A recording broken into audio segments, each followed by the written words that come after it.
Hello everyone, welcome to Meraki nursing. आज अपन study करेंगे नोजोकोमियल इन्फेक्शन के बारे में। तो स्टार्ट करते हैं। सबसे पहले अपन बात करते हैं इंट्रोडक्शन की कि नोजोकोमियल इन्फेक्शन क्या होता है। Nosocomial infection is defined as infection developing in patient after admission to the hospital which was not present at the time of admission. कि नोजोकोमियल इन्फेक्शन एक ऐसी टाइप की इन्फेक्शन है जो कि पेशेंट के अंदर डेवलप हो रही है after admission to the hospital, कि हॉस्पिटल में एडमिशन के बाद, which was not present at the time of admission, कि जो कि एडमिशन के टाइम में पेशेंट के अंदर प्रेजेंट नहीं थी। तो नोजोकोमियल इन्फेक्शन एक टाइप की इन्फेक्शन है जो हॉस्पिटल के आने के बाद यदि पेशेंट के अंदर डेवलप हो जाती है, उसको कहा जाता है। नेक्स्ट बात करते हैं कि nosocomial infection also known as health care associate infection, कि इसको हेल्थ केयर एसोसिएट इन्फेक्शन के नाम से भी अपन जानते हैं, और हॉस्पिटल एक्वायर्ड इन्फेक्शन, और हॉस्पिटल एक्वायर्ड इन्फेक्शन के नाम से भी इसको जानते हैं, HAI, हॉस्पिटल एक्वायर्ड इन्फेक्शन के नाम से भी अपन इसको जानते हैं। नेक्स्ट बात करते हैं अपन इसके कोजेज और रिस्क फैक्टर के बारे में। रिस्क फैक्टर के बारे में कि क्या क्या रिस्क फैक्टर हो सकते हैं नोजोकोमियल इन्फेक्शन के। तो स्टार्ट करते हैं। सबसे पहले वीक इम्यून सिस्टम। यदि कोई पेशेंट हॉस्पिटल के अंदर आ रहा है, उसका इम्यून सिस्टम बहुत ज़्यादा कमज़ोर है, तो चांसेस बढ़ जाते हैं कि नोजोकोमियल इन्फेक्शन हो उसको अंदर डेवलप, उसके चांसेस क्या हो जाते हैं, इंक्रीज हो जाते हैं। नेक्स्ट है इन्वेसिव प्रोसीजर, कि अगर यदि अपन किसी पेशेंट के अंदर इन्वेसिव प्रोसीजर यूज कर रहे हैं तो भी चांसेस हो जाते हैं कि उसके अंदर नोजोकोमियल इन्फेक्शन हो। इन्वेसिव प्रोसीजर क्या होता है? इन्वेसिव प्रोसीजर होता है कि या तो अपन किसी पेशेंट की स्किन के अंदर कोई कट लगा रहे हैं, या फिर अपन कोई भी इंस्ट्रूमेंट उसको अपन यदि पेशेंट के अंदर इंसर्ट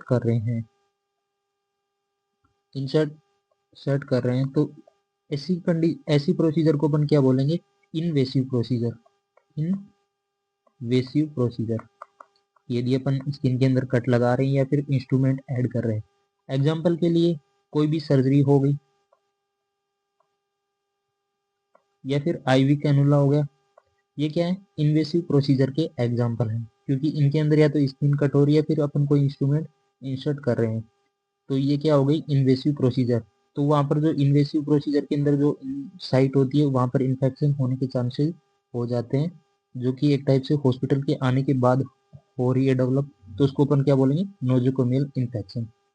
नेक्स्ट बात करते हैं अपन एंटीबायोटिक रेजिस्टेंस, कि बहुत सारे पेशेंट होते हैं, बहुत सारे लोग होते हैं जो कि एंटीबायोटिक्स होती हैं उनको क्या करते हैं? मिसयूज करते हैं। उनको जितनी डोज दी जाती है उससे हाई डोज की लेते हैं, जिससे क्या होता है कि कुछ बैक्टीरिया होते हैं जो उसके प्रति क्या हो जाते हैं? रेजिस्टेंस हो जाते हैं। फिर नेक्स्ट टाइम जब वो उस एंटीबायोटिक का लेगा तो उस बैक्टीरिया पे कोई असर नहीं होता, जिससे क्या होता है कि वो भी एक इंक्रीज करता है कि चांस का कि नोजोकोमियल इन्फेक्शन हो। नेक्स्ट है पुअर इन्फेक्शन कंट्रोल प्रैक्टिस, कि जो इन्फेक्शन कंट्रोल की जो प्रैक्टिस है, जो जो भी अपन हाइजीन यूज कर रहे हैं, प्रॉपर हाइजीन का उपयोग नहीं कर रहे, हैंड वॉशिंग नहीं कर रहे, तो उनकी वजह से भी क्या हो सकता है? नोजोकोमियल इन्फेक्शन हो सकता है। नेक्स्ट बात करते हैं अपन टाइप्स ऑफ नोजोकोमियल इन्फेक्शन, कि नोजोकोमियल इन्फेक्शन उसके टाइप्स क्या क्या होते हैं। फर्स्ट अपने पास यूरिनरी ट्रैक्ट इन्फेक्शन, जिसको यूटीआई बोलते हैं। Urinary tract infection often associate with the use of urinary catheter, जब पेशेंट हॉस्पिटल के अंदर है और अपन उसके यदि यूरिनरी कैथेटर का यूज कर रहे हैं, तो उससे एसोसिएट यदि कोई यूरिनरी ट्रैक्ट का इन्फेक्शन हो गया, तो उसको अपन क्या बोलेंगे? Urinary tract infection. ये मोस्ट कॉमन नोजोकोमियल इन्फेक्शन है जो हॉस्पिटल के अंदर पेशेंट के अंदर डेवलप होता है। नेक्स्ट बात करते हैं surgical site infection, SSI, infection that occur at the site of surgical incision, कि जब भी कोई पेशेंट के अंदर सर्जरी लगाते हैं तो जहाँ पर उसके कट लगाया जाता है, तो वहाँ पर भी इन्फेक्शन के चांसेस क्या हो जाते हैं? इंक्रीज हो जाते हैं। वहाँ पर यदि कोई इन्फेक्शन डेवलप हो रहा है तो उसको अपन क्या बोलेंगे? Surgical site infection. ये भी पेशेंट के अंदर हॉस्पिटल आया उससे पहले नहीं था, हॉस्पिटल के आने के बाद हुआ, तो ये भी एक क्या है? नोजोकोमियल इन्फेक्शन है।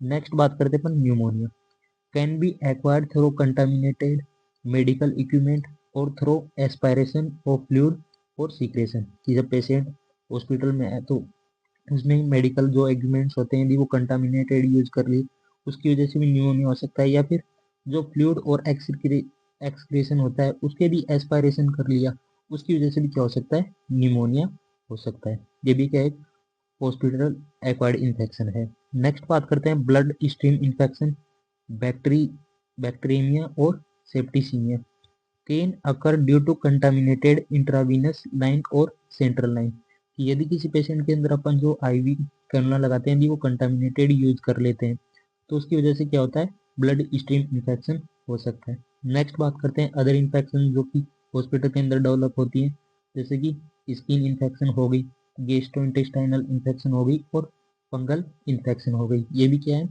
एक टाइप की नोजोकोमियल इन्फेक्शन है जो हॉस्पिटल के आने के बाद क्या होती है, पेशेंट के अंदर डेवलप होती है। नेक्स्ट अपन बात करेंगे कि ये जो नोजोकोमियल इन्फेक्शन डेवलप हुई उनसे अपन प्रिवेंशन कैसे कर सकते हैं, कि प्रिवेंट कैसे कर सकते हैं कि किसी पेशेंट के अंदर हॉस्पिटल के आने के बाद उनसे उनके अंदर डेवलप नहीं हो। तो फर्स्ट बात करते हैं अपन हैंड हाइजीनिंग की, कि यदि पेशेंट यदि frequent and proper hand washing करेगा या फिर हेल्थ केयर जो वर्कर्स होंगे वो भी प्रॉपर हैंड वॉशिंग करेंगे तो जो स्प्रेड ऑफ इन्फेक्शन है उससे प्रिवेंट किया जा सकता है।